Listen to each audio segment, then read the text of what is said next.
우리가 어제 읽었던 열왕기상 18장의 내용에서는 아합 시대에 있었던 큰 영적인 전투에 대한 기록을 우리가 보았는데요.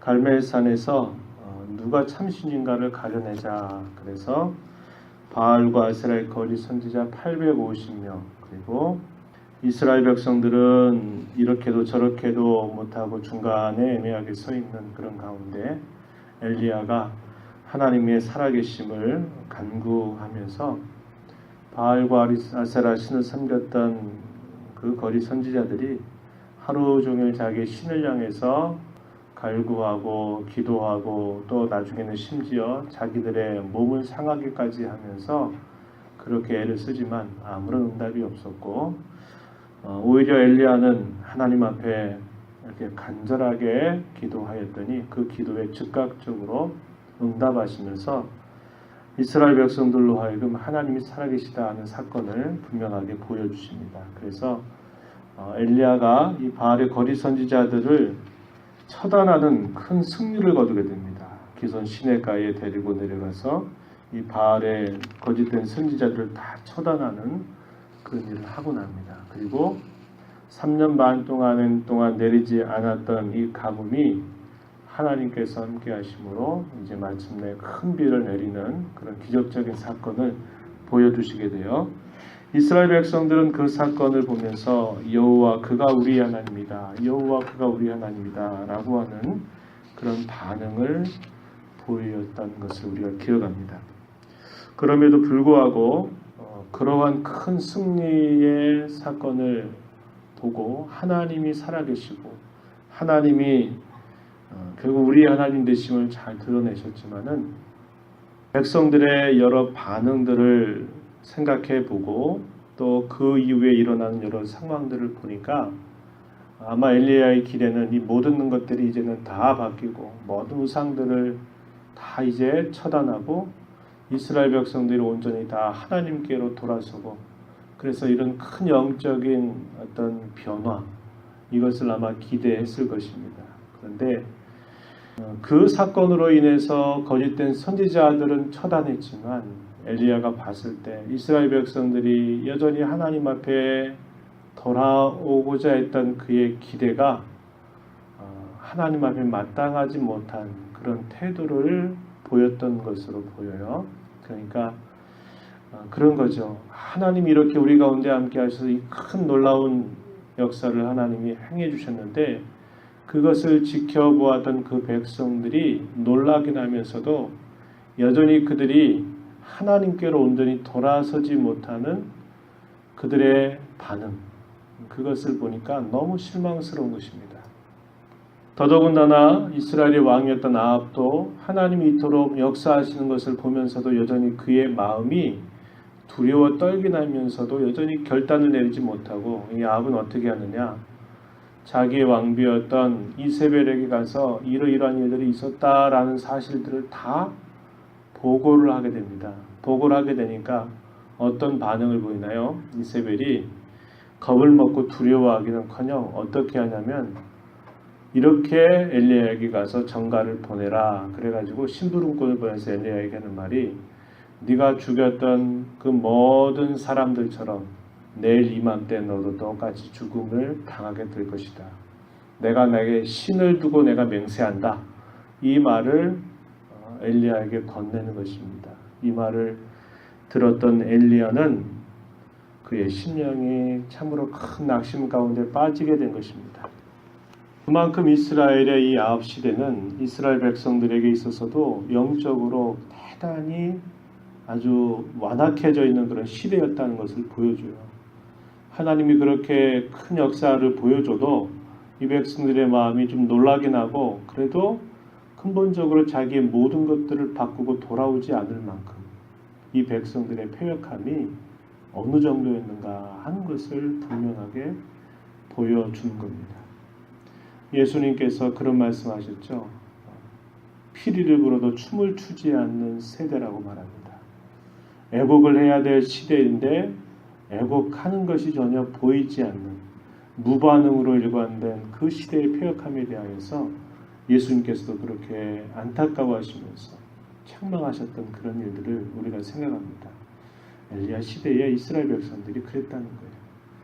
오늘날도 우리가 그럴 수 있다는 겁니다. 영적으로 우리의 마음이 어두워지고 완악해지면 하나님이 어떤 역사를 이루어도 그거에 별로 반응하지 않고 그것 때문에라도 돌아오지 않는 그런 정도로 사람의 마음이 강팍해질 수 있다는 것을 우리가 살펴볼 수 있습니다.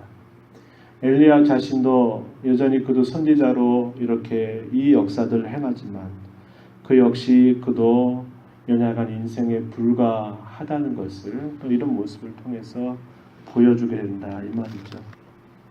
이런저런 상황들이 굉장히 이 엘리야를 아주 두렵게 만들었습니다. 그래서 엘리야는 승리 이후에 큰 승리를 거두고 난 다음에 이스라엘 백성들의 이런 지지부진한 반응, 그리고 아합의 이 완악함과 그리고 이세벨의 더 거센 위협과 공갈과 협박에 의해서, 그리고 그가 여전히 안고 있는 인간적인 연약함, 이런 것들이 복합적으로 쌓이게 되면서 그 말을 듣고는 깊은 절망과 낙심에 빠지게 된 것입니다. 그래서 어떻게 합니까? 하룻길 정도를 가서 광야 어느 한 곳 로뎀나무 아래에서 그가 누워서 하나님, 이제 저는 됐습니다. 저 생명을 좀 거두어 가주십시오. 저는 제 조상들보다 그렇게 더 나은 그런 인물이 아닙니다. 주님, 저를 데려가 주십시오. 라고 이렇게 간구를 올리게 됩니다. 그때 하나님께서 어떻게 하십니까? 천사를 보내서 2번씩이나 이 엘리야를 어루만지시면서 그의 굶주려 있는 그의 허기진 배를 채울 뿐만 아니라 그의 영혼에 힘을 북돋아 주면서 그로 하여금 어디로 가게 하냐면 40일을 꼬박 호렙산으로 향해서 가게 합니다. 이 호렙산이 어떤 곳입니까? 신의 산이죠. 하나님 언약을 세웠던 그곳이고 모세를 만나셨던 그곳입니다. 그곳으로 그를 인도하시게 돼요. 그러면서 그에게 이렇게 2번씩이나 이렇게 물읍니다. 한 번은 이 호렙산에 엘리야가 어디로 가냐면 그곳에 도착해서 굴 속에 숨어 있어요. 숨어 있을 때 하나님께서 이 엘리야에게 나타나셔가지고 묻습니다. 10절에 한번 보십시오. 10절 9절에 먼저 이렇게 말해요. 엘리야가 그곳 굴에 들어가 거기서 머물더니 여호와의 말씀이 그에게 임하여 이르시되 엘리야야, 내가 어찌하여 여기 있느냐. 이게 무슨 말입니까? 단순히 장소, 왜 이 굴에 있느냐 하는 그 이야기만 말하는 게 아닐 것입니다. 그의 심령의 상태가 아주 낙심과 절망 가운데서 제가 이제 뭘 하겠습니까? 하는 그런 절망의 그런 자리에 있을 때 네가 왜 여기 있느냐라고 이렇게 물으시는 것입니다. 그랬더니 뭐라고 답변해요? 10절에 내가 만군의 하나님 여호와께 열심히 유별하오니 이는 이스라엘 자손이 주의 언약을 버리고 주의 제단을 헐며 칼로 주의 선지자들을 죽였음이오며 오직 나만 남았거늘 그들이 내 생명을 찾아 빼앗으려 하나이다. 오직 저만 남았습니다. 아무도 저와 함께 하나님을 향해서 제가 갖는 이런 열심을 가진 사람이 없습니다. 이렇게 말하는 거예요. 그들이 내 생명을 찾아 빼앗으려고 하고 있습니다. 이렇게 답변을 하게 됩니다. 굴 속에 있는 엘리야를 하나님이 불러내셔서 엘리야야, 네가 산 앞에 서라 이렇게 명령을 하시면서 하나님께서 특별한 하나님의 임재를 이 엘리야에게 체험하게 하시는 거예요. 12절 가서 보면요. 11절부터 보면 이렇게 말씀하셨어요. 너는 나가서 여호와 앞에서 산에 서라. 여호와께서 지나가시는데 여호와 앞에 크고 강한 바람이 산을 가르고 바위를 부수나 바람 가운데 여호와께서 계시지 아니하며 바람 후에 지진이 있으나 지진 가운데에도 여호와께서 계시지 아니하며 또 지진 후에 불이 있으나 불 가운데도 여호와께서 계시지 아니하더니 불 후에 세미한 소리가 있는지라. 하나님의 임재를 상징합니다. 바람이 부르는데 바람이 마치 산을 가르듯이 쫙 불어오면서 바위를 깨뜨려 버려요. 그래서 하나님의 임재가 거기에 하나님께서 거기 계신가 봤더니 거기에 안 계시고 이 바람이 불고 난 다음에 지진이 일어서 땅이 갈라지는데도 혹시 그곳에 여호와께서 계시나 보니까 거기도 계시지 않는다. 지진이 난 다음에 불이 있지만 불 가운데도 여호와께서 계시지 아니한다. 하나님의 임재를 상징하는 것들입니다. 바람이라든지 지진이나 불은. 그런데 하나님 그런 능력을 베푸시면서도 하나님이 임하시는 구체적인 방법이 어떻게 임하느냐. 12절 끝에 불 후에 세미한 소리가 있는지라. 그러면서 또다시 물어요. 13절에 끝자락에 엘리야야 내가 어찌하여 여기 있느냐. 똑같은 물음을 다시 던지는 겁니다. 그는 산에 있죠. 하나님 몰라서 묻는 물음일까요? 그런 뜻이 아니죠. 그가 낙심하고 절망하고 난 아무것도 할 수 없다고 하는 그러한 낮아진 자리, 절망의 자리에 있는 엘리야를 향해서 네가 왜 여기 있느냐라고 또다시 물으시는 겁니다. 그러면서 하나님이 그분의 능력을 나타내시면서 하나님은 구체적으로 세미하게 말씀하심을 통해서 하나님이 엘리야에게 나타나심을 이야기한 것입니다. 똑같은 대답을 다시 한번 엘리야가 드리죠. 하나님 저만 남았습니다. 다른 사람들은 다 내 생명을 빼앗으려고 하고 있습니다. 이렇게 똑같은 답변을 드리게 돼요. 그랬더니 하나님께서 그에게 할 일을 이르시는데 뭐라고 말씀하시면 15절 이하에 보면 너 다메섹으로 가서 하사일이라고 하는 사람에게 기름을 부어서 아람의 왕이 되게 해라 그랬습니다.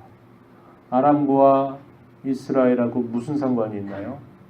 아람의 왕을 어떻게 이스라엘 사람이 세우겠습니까? 아람 사람들이 세우죠. 그런데 하나님 뭐라고 말씀하냐면 너 하사엘에게 기름 부어서 그를 아람의 왕으로 세워라. 그리고 예후라고 하는 사람에게 찾아가서 너 예후에게 기름을 부어서 그를 이스라엘의 왕으로 삼아라. 지금 누가 있습니까? 아합이 다스리고 있단 말이죠. 아합이 다스리고 있어요. 아합은 그의 마음이 꺾이지 않았습니다. 하나님의 큰 사건을 보고서도 그의 마음은 여전히 강팍한 상태에 있었어요. 근데 예후에게 기름을 부어 이스라엘 왕이 되게 하겠다는 말은 무슨 말이에요? 아합이 이제 끝이 다 왔다. 그의 최후가 멀지 않았다. 그를 하나님께서 이제 처단할 것이다 하는 것을 보여주는 겁니다. 그리고 엘리사에게 가서 그를 선지자로 세워라 이런 명령을 주셔서 그로 하여금 다시 사명을 감당하게 하시는 그런 손길을 우리가 보게 되는 것입니다. 그러면서 하나님 마지막으로 또 말씀하세요. 엘리야야 너 홀로 있는 게 아니다. 바알에게 무릎 꿇지 않고 바알에게 입 맞추지 않는 자 7,000명을 내가 남겨두었다. 이렇게 이야기하고 있습니다. 그래서 하나님께서 이 엘리야를 다시 힘을 북돋아 주시면서 그로 하여금 낙심하지 마라. 앞에 펼쳐지는 그 상황 때문에 낙심하지 말고 절망하지 마라. 하나님께서 이렇게 말씀하신다 이 말이죠. 주변의 환경을 볼 때 참 하나님을 섬기는 그런 모습이 이런 정도밖에 안 되나. 이렇게 하나님께서 늘 우리 가운데 은혜를 베푸시고 하나님이 행하신 일들이 이러이러하신데 그럼에도 불구하고 지지부진한 여러 모습들을 볼 때 가장 먼저는 우리 자신에게 낙심을 하게 되고 또 우리의 주위에 있는 여러 사람들을 보면서 낙심하게 됩니다. 그런 현상들에 우리의 마음을 빼앗기게 되면 참 내가 이거 해서 뭐하나, 내가 뭐하고 있나, 우린 지금 뭐하고 있나 이런 생각에 사로잡히게 되면 참 낙심과 절망이 늘 우리 앞에 엄습하게 됩니다. 그럴 때 하나님이 언제나 우리 곁에 계시다고 하는 사실, 절망 가운데 있는 자기 백성들을 위로해서 또 격려해서 해야 할 사명을 북돋아 주시는 하나님을 바라보아야 합니다. 그리고 홀로 있는 것 같고 그렇지만 여전히 하나님은 자기의 신실한 백성들을 끊임없이 보호하시고 돌보고 계신다고 하는 사실들을 우리가 배울 수 있는 것이죠. 이러한 하나님의 인도하심을 바라보면서 언제나 하나님께 우리의 시선을 집중하면서 우리의 신앙을 잘 점검해가는 저와 여러분이 되어야 할 것이라는 겁니다. 또 한 가지는 영적인 싸움을 싸워서 뭔가 승리하는 듯 하여도 그것이 한 번의 싸움으로 끝나버리는 게 아니라 그 싸움은 계속된다고 하는 것을 우리가 배워서 한 번 승리했다 그래서 자고해서도 안 되고 한 번 쓰러졌다 그래서 그것 때문에 낙심하고 절망할 일도 아니라 우리는 우리 생에 다하도록 영적인 싸움을 그리스도와 더불어 함께 싸워가는 일을 잘 감당하는 성도가 되어야 한다고 하는 것입니다. 이런 말씀을 기억하면서 우리 남은 생애 동안 힘써이 영적인 싸움을 잘 감당해가는 우리 모두가 되기를 바랍니다. 하나님 아버지 감사합니다. 저희들에게 이 새벽 시간에도 일깨워 주셔서 주님의 말씀을 함께 나누고 듣게 해주심을 감사합니다.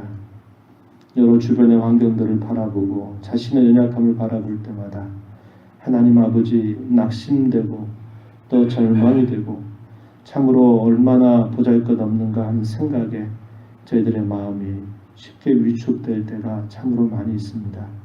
하나님 아버지 엘리야를 찾아가셔서 어루만지시며 또 그에게 힘을 공급해 주시는 하나님의 손길을 통해서 그로 하여금 절망하지 말고 내가 너에게 맡겨준 일을 잘 감당할 것을 독려하셨던 우리 하나님의 귀한 사랑을 저희가 살펴보며 저희들을 이렇게 끊임없이 찾아오셔서 위로하시고 격려하신 하나님의 은혜를 기억하고 다시 일어서게 하시고 영적인 싸움에서 우리의 최후의 승리를 바랄 때까지 얻을 때까지 쉬지 않고 주님을 향해 달려가는 제 모두가 되게 하여 주시옵소서.